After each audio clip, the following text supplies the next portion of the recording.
I'm getting the question. You're gonna judge me? Okay. Okay, chat. I need to set the fucking record straight here. I am like a lot of you in this age group. You know, the 23, maybe a couple of years younger, a few years older, a few years younger area. We grew up on some good shit. Batman the Animated Series. We're talking the Justice League TV show, the Spider-Man cartoons. We grew up on some litty shit. For a lot of us, including myself, the first superhero movies we watched were Sam Raimi's Spider-Man movies and the X-Men movies. Not all of them were good, right? But the MCU took what they did, they expanded on it. So today, we're gonna go ahead and go through this. Now the question is, do I let the chat vote and embarrass my channel on YouTube when this goes up there with your bad takes? Or do I, just take your opinions into consideration? I think I want to go with the second one. All shit, Eldest, you gotta get out of here, man. You gotta get out of here. And then you tell me if I'm wrong. Get the fuck out of here. Okay, these are in chronological order, ladies and gentlemen, based on release. Let's go ahead and start off with the OG, Iron Man. This is an easy amazing. Easy amazing.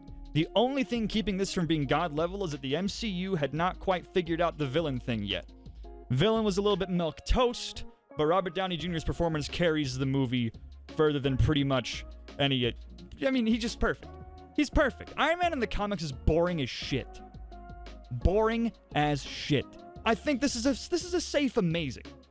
Especially given the entire MCU, the success of it, hinges on the success of this one movie that came out the same year as The Dark Knight and somehow didn't completely eat shit. That's impressive. It's impressive if you ask me. Number 2. Right? It's no objections, right? Nobody in the chat's like, nah, I thought it was kind of shit. No, I haven't heard that one ever about Iron Man. Somebody in the chat's gonna write it now. Eldest is gonna be like, oh yeah, it's pretty shit. Fucking, we're not even at Captain Marvel yet. Everybody slow the hell down. That's a ways away. Okay. The Hulk. It's floating between meh and bad. The Hulk has never really had a great movie because I feel like writers are very afraid to write the Hulk the way that they should. I feel like the cast in the movie is what keeps this from being bad. Because, Edward Norton, Tim Roth, I want to say, plays Abomination. They're fantastic. And whoever plays Thunderbolt Ross is really good, too. But it's just a very forgettable movie. Honestly, I have more memories of the Hulk from 2003, I think is that year, where he's throwing the tank across the desert. Hulk, meh. Nobody has any problems with Hulk being meh. Iron Man 2, criminally underrated, not as good as the first one, though. Sam Rockwell is up there in my favorite actors ever. Sam Rockwell's fucking amazing. And Robert Downey Jr. is just doing his thing as usual. It's not as good as the first one. It's not as memorable as the first one. And I don't even know if it's as memorable as the third one. But I really, honest to God, Sam Rockwell carries the movie for me. You know what? I'm going to slot that at good. I got to be a bit more honest with myself on that one. It's good. But it's a high good. Thor. Dutch angles. Lots of Dutch angles in this fucking movie. The Dutch angles are where they tilt the camera like that, and then the characters are standing fucking at a 45-degree angle. I don't think it's bad. Chris Hemsworth's an awesome Thor. And Tom Hiddleston's an amazing Loki. No, Spider-Doom. We'll get to Captain Marvel when we get the fuck... God damn, my chat. Chat's over here Captain Marvel, bad. Just wait. Just give it a few fucking minutes. Thor's meh. Mostly just because it's forgettable and the actual cinematic qualities that the movie has are frustrating to watch. The writing was bad, totally fair. I think the comedy was like a one-time haha, and then when you watch it again, it's not funny anymore. It just didn't age as well as the other ones. Let's go on to Captain America. Okay, this one might piss off some of you, but this is firmly a great movie. If we're talking about all of those origin story movies, Iron Man, Captain America, Hulk, and Thor. Iron Man's the best movie. Captain America has the best origin story. If you ask me, Captain America got a fucking awesome origin story here. That and this arguably, other than maybe Infinity War, And Ant-Man and the Wasp has the most haunting ending. The I had a date ending. That's just sad. The music in the movie's great. But the second half of the movie, it really tapers off. Podcastage? Holy shit. Guardians of the Galaxy 1 is the only movie on the list I really care for, and it belongs... Oh, no, we're gonna get to that. I'm gonna have a very it's gonna actually get heartfelt in this bitch. Trust me. That movie's very important to me. Let's hop over to the first Avengers. Or the first Avengers movie. This is a tough one. Joss Whedon kind of did some really weird shit with this movie. There was no movie made like it. I'm gonna set it back down for a second. I gotta work my way through this one. There was no movie made quite like the Avengers at the time that it came out. But is that enough? Is that enough? Or maybe... okay, I've watched the movie again. Absolutely not. It didn't age well, if you ask me. They made Captain America into a fucking idiot without really any other characteristics. They turned Tony into a douchebag without many other characteristics. There's some funny moments in the movie. The effects don't age very well. The only thing that I think they really nailed is that the Hulk was actually relatively scary when he was fighting them in the helicarrier. But because the Hulk is supposed to be they aren't supposed to get along with the Hulk. I'm gonna put it in great. I think great's okay for the Avengers. I feel like the movie was a lot more about what it was historically as opposed to what it actually is as a movie, and that, that's why it made so much money, that's why it was so successful. But it's not as strong as some of these other movies. There's just no doubt about that. No objections to that, I assume. So let's go ahead and move on to the next one, which is Iron Man 3, which is a controversial movie here, right? This one's real controversial.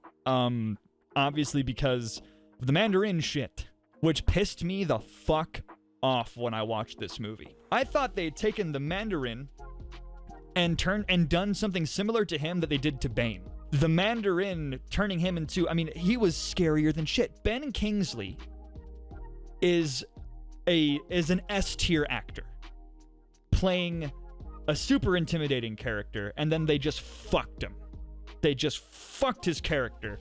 But the whole bit with Tony and the kid is so fucking good.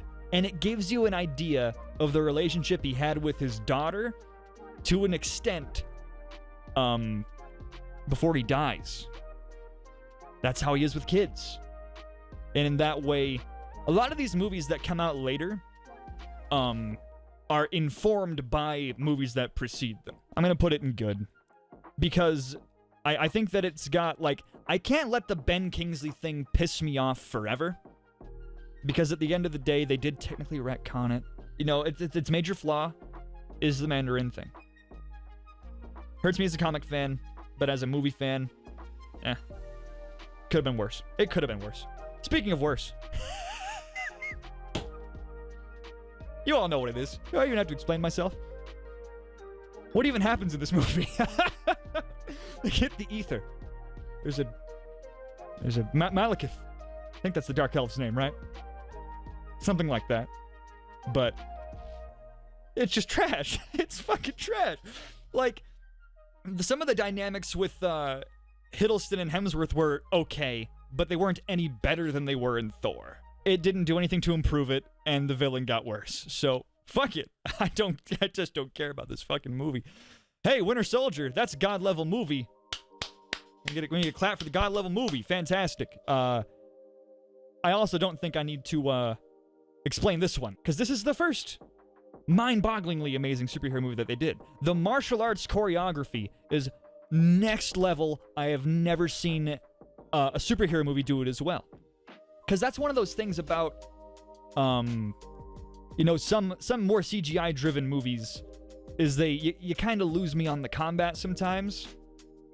Captain America, they got my favorite UFC fighter. You cannot see my feet. I don't have feet. Some of you might disagree with this. We're gonna get heartfelt here, guys, and I'm not even joking about this. This is a very, very important movie to me, and nothing that you will say is going to change the fact that Guardians of the Galaxy is S tier. Nothing. I grew up with a kid. I've said this in a video on YouTube already. I grew up with a kid named Thomas. And he passed away at the age of, I want to say he was 16. And this was the last movie that me and him, or the last thing that he and I did together was watch this movie in theaters. The humor was and might even still be the best humor in the MCU.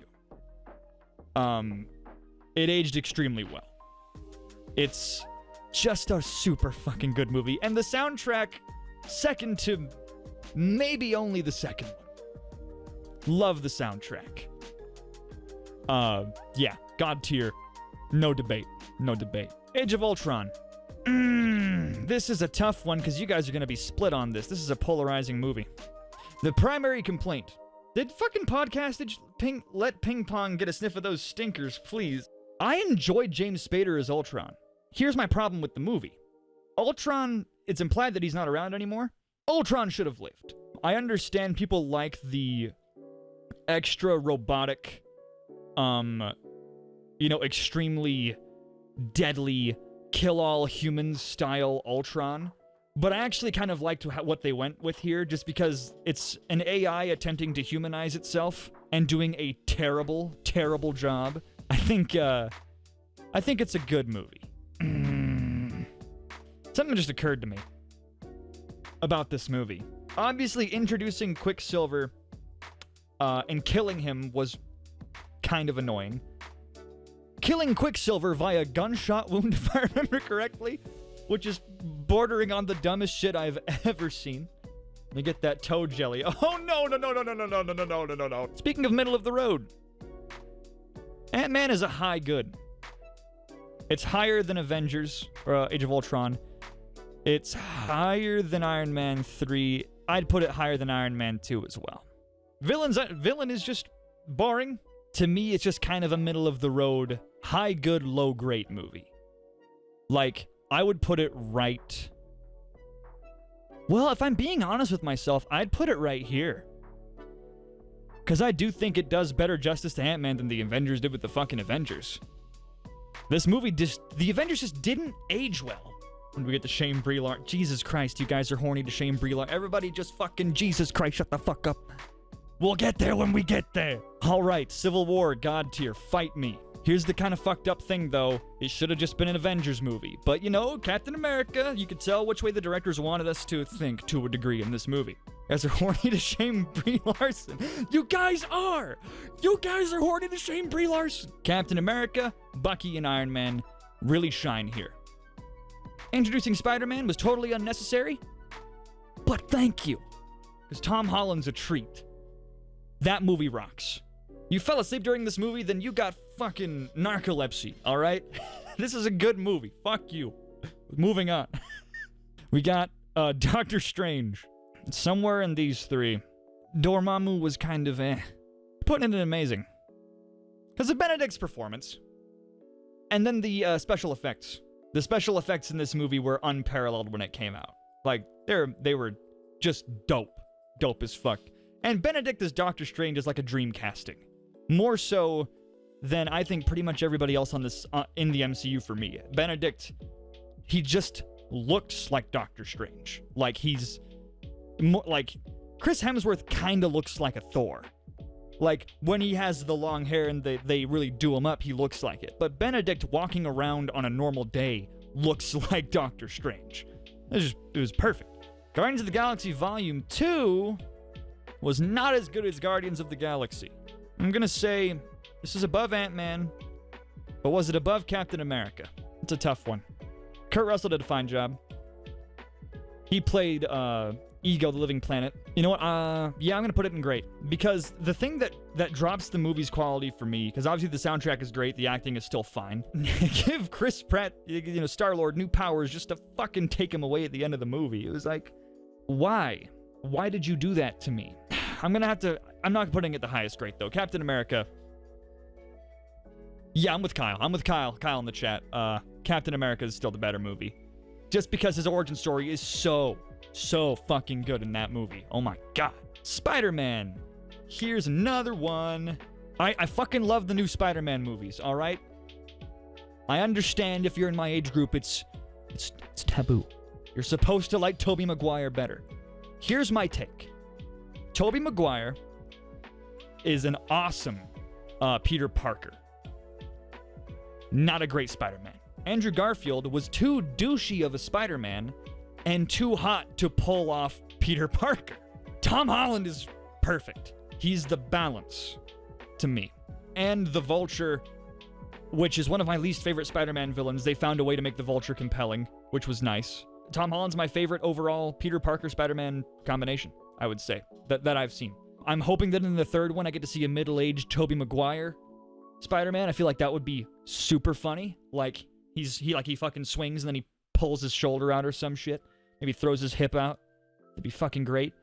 But that's an amazing movie. Matter of fact, I'm putting this above Doctor Strange. It's not as good as Iron Man, but it's above Doctor Strange. The only thing that felt kind of weird in the movie, I get that Iron Man's best interest is in keeping Spider-Man safe, but Iron Man is also allowing this tech thievery and these murders to be done, and he's not really addressing the situation that Tom Holland is trying to solve in the movie involving the Vulture and his gang. So that to me felt very that was just kind of a stupid plot point. Ragnarok. That's a toughie. Ragnarok's going into the amazing tier.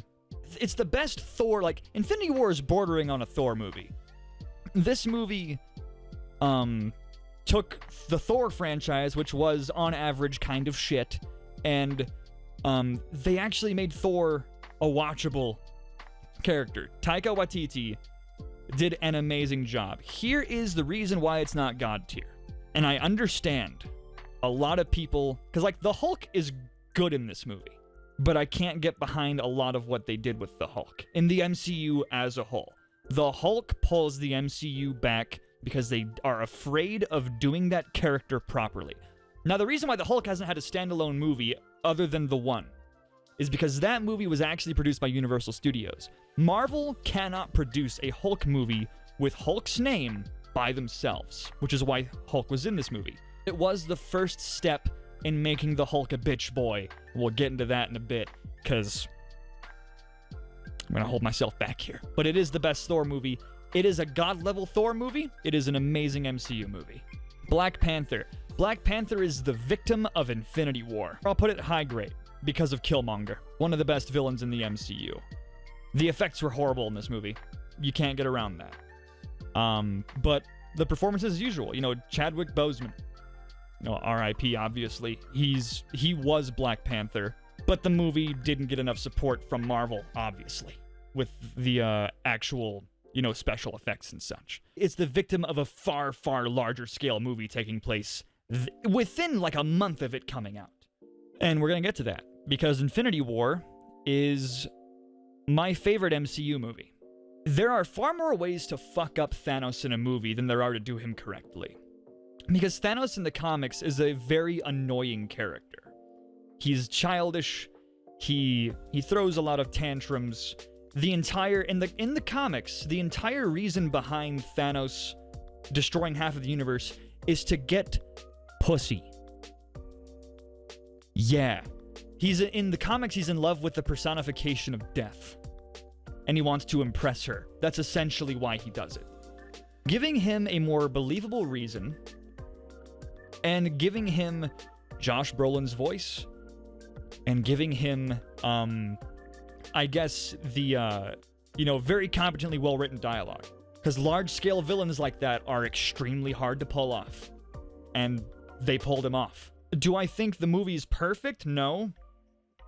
But here's the thing. I don't actually find what they did to the Hulk in this movie to be the problem. Because that plot point could have been made into something better in Endgame. But they kind of just wasted their opportunity with it. I liked the Wakanda battle more than I liked the big battle in Endgame, if we're talking about actually being able to kind of understand everything that's going on. It seems like when they're approaching different characters, it feels like the direction almost changes. Like when they're focusing on the Guardians of the Galaxy, it feels almost like James Gunn, and maybe they did this, I don't know for sure, was sitting in the director's chair when they did that. To me, they just did this too. They did the first half of the Infinity War thing too well. Like, they just did it amazingly. Ant-Man and the Wasp. Here's the question. Is it just under Ant-Man, or is it just higher than Ant-Man? Because that's right around where I think this movie belongs. I'm putting it just higher than Ant-Man. I think it's aging well. The humor's likable. It did everything that was done in Ant-Man, and it kind of just went, to me, a little bit smoother. But yeah, Ant-Man 2, very inoffensive movie. Very inoffensive movie. Not amazing, but it didn't piss me off. All right, Captain Marvel people.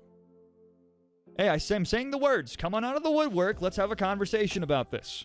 I'm waiting to see all of the comments in the chat from angry people who are going to conflate the marketing of the movie with the actual movie itself. Now, is the movie bad? It's not as bad as Thor: The Dark World. I'll tell you that right now. But do I think it's better than Thor? That's really the question right here. I'm not going to bust into Brie Larson as a person. I understand there was a lot of controversy surrounding her at the time. And here's the reason... Actually, you know what? I am going to put this down in the bad area. And here's the reason why I'm putting it into bad. It was just fine. It's fine viewing experience. On multiple viewings of it, things start to get annoying. And easily, and this fucking happens in Endgame too, which, by the way, Endgame's got to get switched around here. Writing a character and then hinging on people finding it interesting or finding them interesting just because they're the most powerful character is shitty writing. Fuck that. That is incredibly shitty writing. This is why I'm not watching Dragon Ball Super.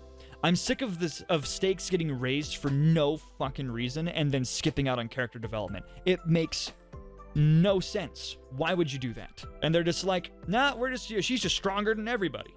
What's the point if she's not interesting? I want a character. It's uninteresting. And the reason why it's not sitting in the more average region is because of how poor I think that writing tactic is. Endgame. All right. This might piss some of you off. I'm going to go on a rant here. The highest I can put this is right here. I grabbed the first one. Fuck. You know what? Yeah, low grade. Fuck it. It belongs there. It fucking belongs there. That movie did what comic book movies a lot of the time do. Fan service in comic book movies is normal. They skipped out on the best piece of fan service they could have done. Was the acting great? Yeah, it was. They fucked with the Hulk too much, and it took me out of the goddamn movie. They are afraid to write the Hulk properly. When you take a character like the Hulk, that's two fucking characters, by the way, the Hulk and Bruce Banner, and you combine them, but you keep the part that's easier to write, you're a bad writer. You just are. They're bad at writing the Hulk the way that the Hulk actually is. He's not a fucking hero. That's not the point of the character. He's supposed to be unhinged. They at least touched on that in the Avengers movie. They did this Professor Hulk bullshit, which is terrible. It's just bad, lazy writing. Especially, and here's the part, the icing on the fucking cake here. It is a known plot point that the only person that can calm down the Hulk is a Black Widow. So you're telling me that the guy shows up who's responsible for Black Widow being dead, and nothing fucking happens? And then they bring Captain Marvel in, the MacGuffin from outer space. You had a character sitting there that could have done everything that Captain Marvel did, especially because at the beginning of the fucking movie, Captain Marvel's like, yeah, I got other parts of the universe to take care of. Takes off. Thanos time travels there, and then she shows up. How the fuck do you track somebody in time? It would, it'd be one thing if she was trailing him through space, but he fucking time traveled there. It has such bad writing problems. But the thing that carries the movie are I would say, like, obviously the moments like Tony dying, Captain America lifting Mjolnir. It's fan servicey. The large battle was really good, but I can't get behind this fucking movie because they just really shit on a character that didn't deserve it to highlight a character that is undeserving of being highlighted. Everything that Captain Marvel does in that movie should have been done by Bruce Banner / the Hulk. And the other thing that carries the movie up to this area for me, as opposed to being good, meh, or bad, is that they did a good job of getting a moment in for a lot of these characters. Scarlet Witch has my favorite one in the entire movie. But the movie just fell flat because the Hulk thing took me out of the movie. It really did. It's not as bad as, you know, the ones down here. But I cannot personally put it any higher than that. And we got a nice movie here. Far From Home. In my heart of hearts, I don't know if I can put that above Iron Man. I don't think I can, but it's right fucking there. Mysterio's an awesome villain. I think the movie improved on the first one to a degree. The fight scenes with the illusions were super, super interesting to watch. You know, it wasn't like a boring shaky cam fight scene. To me, both of these movies' villains are good, but both of those movies' villains fall short of Alfred Molina's Dr. Octopus, who is going to be in the next one. It's not as good as the first Iron Man, but it's like on the cusp of being as good as the first Iron Man. But that's my tier list. Infinity War is the best, Thor the Dark World is the worst, and everything else just falls somewhere in between. All right. I'm not angry anymore.